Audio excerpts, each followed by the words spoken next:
Bismillahirrahmanirrahim. Assalamualaikum warahmatullahi wabarakatuh. Kembali dengan saya Ari Ariana, channel pengetahuan. Kembali pada tutorial kali ini kita akan membahas tentang tutorial simak BMN part 6, di mana kita akan melakukan transaksi konstruksi dalam pengerjaan atau KDP gedung baru. Nah, baik, kita langsung saja ke simak BMN. Nah teman-teman, pada tutorial sebelumnya kita sudah melakukan transaksi pembelian. Kali ini kita coba masuk ke transaksi KDP.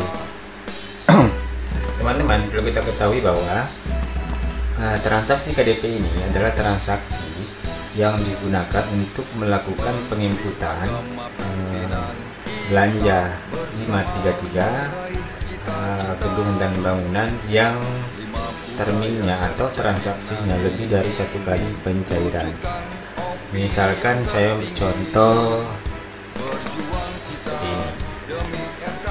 Ada pembangunan gedung kantor permanen, jumlah anggaran 1 miliar, lalu nomor kontraknya 001, nama kontraktor CP Ariana, nama kontraktor Makassar, tanggal mulai 01/02/2020, tanggal selesainya 30 April 2020. Kode kegiatannya 10, 10, 10, 100. Ini kode kegiatannya, caranya sebagai contoh. Lalu ini terdiri dari 4 kali pencairan. Jadi ketika pencairan lebih dari 1 kali, maka kita masuk ke transaksi KDP. Termin pertama itu senilai 100 juta pengawasannya. Termin kedua yang pertama perencanaannya, yang kedua pengawasannya 150 juta, termin ketiga fisiknya 700 juta, termin keempatnya misalkan honor dan lain-lain senilai 50 juta ya. Jadi totalnya 4 kali termin ini sebesar 1 miliar rupiah. Oke, kita langsung.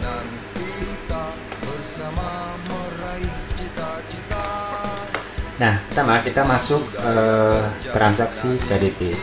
Nah, teman-teman, sebagaimana di menu transaksi KDP ini perlu saya sampaikan bahwa jika pencairannya lebih dari 1 kali atau terdiri 4 kali pencairan, maka pencairan yang pertama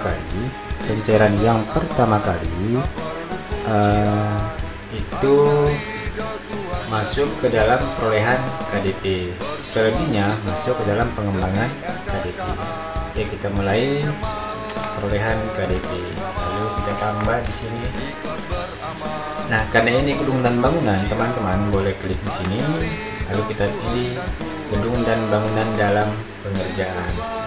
Oke, ini juga tanah dalam pengerjaan, misalkan pembelian tanah lebih dari 1 kali termin. Ini peratanan mesin dalam pengerjaan, itu biasa digunakan oleh satker yang mengerjakan peratanan mesin lebih dari 1 kali. Bisa juga digunakan satker yang misalnya pencariannya lebih dari 1 kali. Oke, saya pilih gedung dan bangunan. Oke. Nah, jumlah konstruksi kita pilih 1. Oke, karena ini satker baru, maka nomor KDP-nya belum pernah ada, maka nomor KDP-nya nomor urut 1. Nah, teman-teman, nomor urut 1 ini memastikan bahwa inilah nomor yang akan kita gunakan nanti dalam pengembangan KDP. Saya pilih programnya 10, contoh 10. Oke. Cara pembangunannya kontrak, kita pilih kontrak, persentasenya ini 10%. Oke, saya ulangi, 10%. Lokasi KDP-nya, karena ini satker, nama satker Ariana, maka saya pilih sini Ariana, nama satkernya ya. Lalu tanggal pembukuannya, tanggal pembukuan sesuai dengan pencairannya tanggal 02/02/2020. Lalu kondisinya baik, nomor kontraknya 001/IPA/533/2020. Nama kontraknya CP Ariana.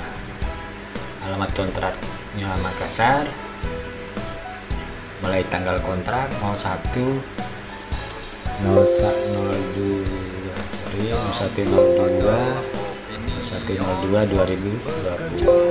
Tanggal berakhirnya tanggal 30/04/2020. Kontraknya 1 miliar. Nah teman-teman, pada rincian kontrak ini biasanya saya masukkan nomor kontrak untuk nama kontraktornya untuk yang fisiknya, walaupun pencarian pertama kali adalah pengawasannya. Valuta asing tidak ada, lalu kita masuk ke tambah SPM SP2D. Tambah SP2D. SP2D nya sekali lagi saya katakan teman-teman, silakan mengcopy dari SPM dari Saiba supaya untuk menghindari kesalahan. Misalkan seperti ini, lalu saya paste di sini. Ctrl V, sip. Oke saja, tanggal 02/02/2020.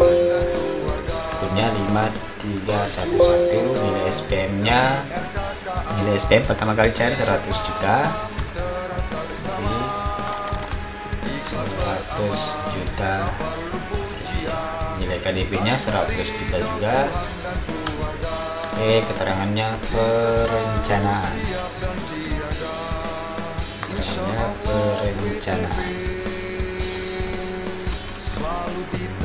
Lalu kita simpan SP2D. Kita simpan.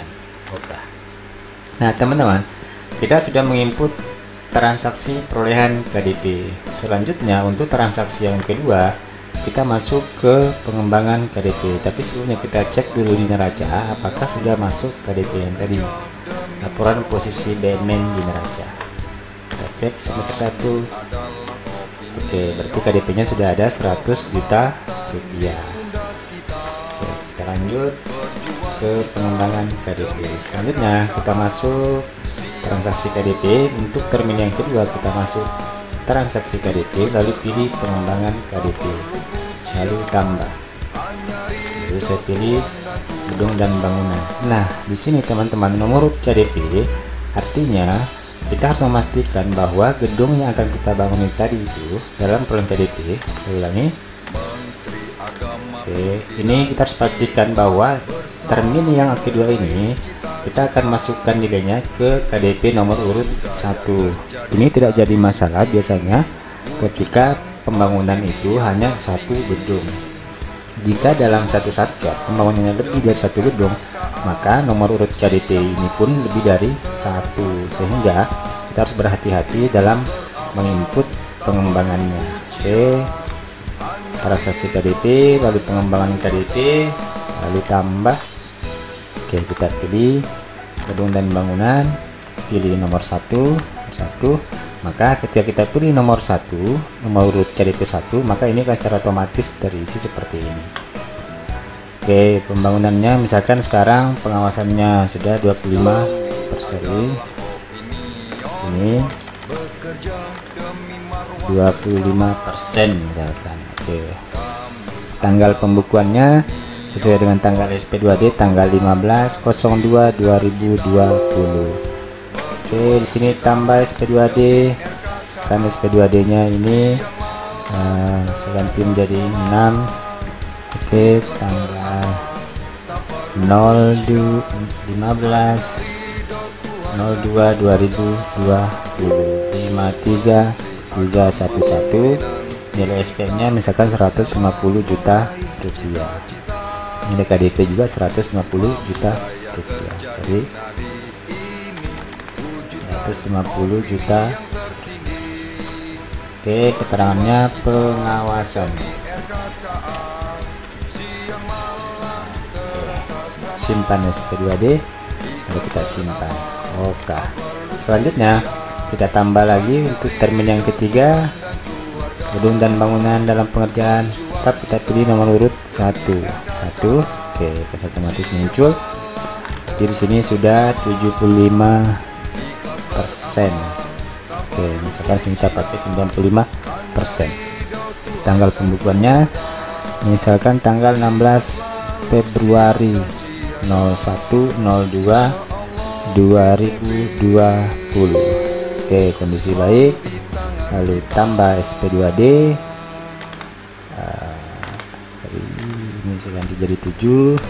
Oke, tanggalnya misalkan tanggalnya tanggal 30/03/2020, akunnya 53311, nilai SPM-nya misalkan 700 juta rupiah, nilai KDP juga 700 juta rupiah, keterangannya fisik misalkan. Oke, simpan SP2D, simpan. Oke. Nah teman-teman, selanjutnya kita input yang terakhir. Jadi sudah 3 kali pencairan, 1 di perolehan KDP, sekarang sudah masuk 2 di pengembangan KDP. Sekarang pencairan yang untuk yang terakhir senilai 50 juta rupiah. Oke, sekarang kita tambah lagi, pilih satu,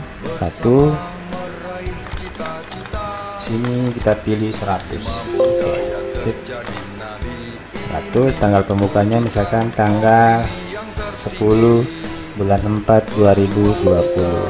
Oke, tambah SP2D, dan sini saya pakai 18.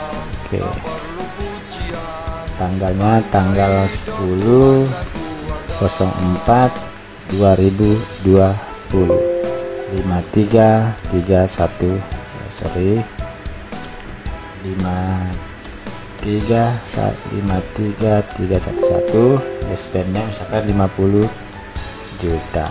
Oke, 50 juta ya. Keterangannya, honor dan lain-lain, misalkan ATK-nya. Oke, simpan SP2D, simpan. Nah teman-teman, kita sudah selesai dalam penginputan transaksi KDP. 1 di perolehan KDP dan ada 3 di pengembangan KDP. Jadi saya ulangi bahwa transaksi KDP itu jika pencairannya lebih dari 1 kali maka masuk ke dalam transaksi KDP. Kita cek apakah sudah masuk semuanya. Kita cek di neraca. Oke, sekarang KDP-nya sudah 100 miliar, berarti sudah selesai. Nah, berarti sekarang sudah selesai. Nah, teman-teman, jika sudah selesai pencairan, maka selanjutnya gedung KDP ini akan kita jadikan gedung baru. Jadi, mengerjakan gedung baru. Jadi, teman-teman, jika sudah selesai pencairannya, maka kita akan jadikan gedung baru. Caranya adalah pilih transaksi DMN, lalu pilih perolehan DMN, lalu penyelesaian pembangunan, dan pilih penyelesaian pembangunan dengan KDP. Oke, itu tinggal kita tambah. Kita tambah, lalu kita pilih misalkan namanya, nama gedungnya ya, yang akan kita jadikan itu gedung pendidikan, gedung kantor permanen, bangunan gedung kantor permanen. Oke, tap lagi. Nah, bangunan gedung kantor Satker ini sudah ada 1, sekarang bertambah lagi jadi 1. Oke, maka gedung yang akan kita bangun ini NUK-nya adalah NUK 2. Oke, tap. Selanjutnya kita pilih KDP-nya, rincian KDP-nya. Kita pilih gedung dan bangunan dalam pengerjaan, lalu kita masukkan nomor urut 1 sesuai tadi dengan nomor urut perolehan KDP 111. Oke, nah di sini akan secara otomatis muncul nama CP-nya. Tanggal perolehannya misalkan saya pakai tanggal 30/06/2020. Tanggal pembukuan, oke, tanggal 30/06/2020. Oke, sip. Nilainya 100 juta. Lalu nomor buktinya misalkan nomor berita acaranya misalkan 003 berita acara 2020. Merek asetnya misalkan gedung kantor. Keterangannya misalkan IPA 2020. Misalkan kita pakai SBSN, terus SBSN di sini. Lalu kita simpan. Kondisi baik, tercatat KIP. Jadi karena gedung dan bangunan maka akan tercatat otomatis tercatat sebagai KIP, kartu identitas barang. Oke, karena kondisi aset masih baru maka kita baik. Oke, simpan. Oke. Nah, teman-teman, ketika sudah oke, maka kita langsung mengisi. Teman-teman biasanya memaksa untuk tidak mengisi ini. Jadi karena tidak mengisi ini maka biasanya tidak muncul KIP-nya. Oke, kita coba isi misalkan 1000 atau 500 persegi. Luas dasar bangunan kita pilih 500, satu lantai kita pilih permanen. Oke, bangunan permanen 2020 nomor isinya misalkan 001/IMB 2020. Oke, tanggalnya misalkan tanggal 01/02/2020. Provinsinya Sulawesi Selatan. Kodenya misalkan kita pilih Kota Makassar, lalu kecamatannya misalkan Manggala, lalu Jalan Borong, lalu Jalan Borong. RT RW-nya 2/2. KIP-nya KIP tanahnya masukkan sini, KIP tanah 1. Nama unitnya Ariana. Nama satker ya. Oke. Alamatnya Makassar. Oke, Jalan Borong, Jalan Borong Raya, Kota Makassar. Oke. Sip. Lalu di sini status penggunaan digunakan sendiri untuk operasional. Catatannya diperuntukkan misalkan gedung kantor utama misalkan. Oke. Sip. Lalu kita simpan. Oke. Keluar. Nah, teman-teman, sekarang kita bisa meng-cross check laporan posisi BUMN di neraca. Jika kita cek per tanggal 5 bulan 5, maka masih akan muncul KDP sebesar 1 miliar rupiah. Jika kita cek per semester 1 atau 30 Juni, maka KDP-nya akan menjadi 0, sehingga sekarang menjadi gedung dan bangunan senilai 1 miliar. Gedung dan bangunan ini terdiri dari 2 bangunan. Saya ulangi, kalau misalkan saya cek seperti ini, maka KDP-nya 1 miliar, gedung bangunannya 500 juta. Kalau kita cek di per semester, maka KDP-nya sudah menjadi 0, dengan bangunannya 1,5 miliar. Oke, teman-teman, seperti itu cara penginputannya jika menginput sebuah gedung baru. Kita cek KIP-nya, teman-teman. Laporan, buku daftar, KIP. Ini KIP gedung dan bangunan. Kita cek nomor urut 1 ini. Nomor satunya KIP nomor urut 1. Oke, cetak. Nah, ini sudah ada luas bangunannya, TU-nya, kelas. Ini sudah seperti ini. Ini namanya kartu identitas barang. Jika teman-teman setelah melakukan penginputan langsung menginput luas dan lain-lainnya. Oke, selanjutnya kita meng-cross check apakah benar penginputan kita selalu seperti itu. Pilih buku daftar, lalu daftar SPM terkait BUMN, pilih 01/01 2020. Kita pakai periode 06/2020. Oke, kita cetak. Nah, sekarang sudah ada jumlah SPM belanja modal senilai 1,615 miliar. Lalu belanja SPM non belanja modal belum ada. Lalu kita close. Oke, sekarang kita cek nilai SPM-nya, nilai BUMN-nya seperti nilai asetnya 1,615 dan nilai SPM-nya 1,615. Sekali lagi teman-teman, pastikan bahwa tidak ada selisih di sini. Kalau tidak terjadi selisih, baik selisih lebih maupun selisih kurang, maka itu dipastikan salah. Oke teman-teman, untuk menu transaksi KDP sekian. Selanjutnya nanti di part ke-7 kita akan bertemu di tutorial selanjutnya. Sekian, wassalamualaikum warahmatullahi wabarakatuh.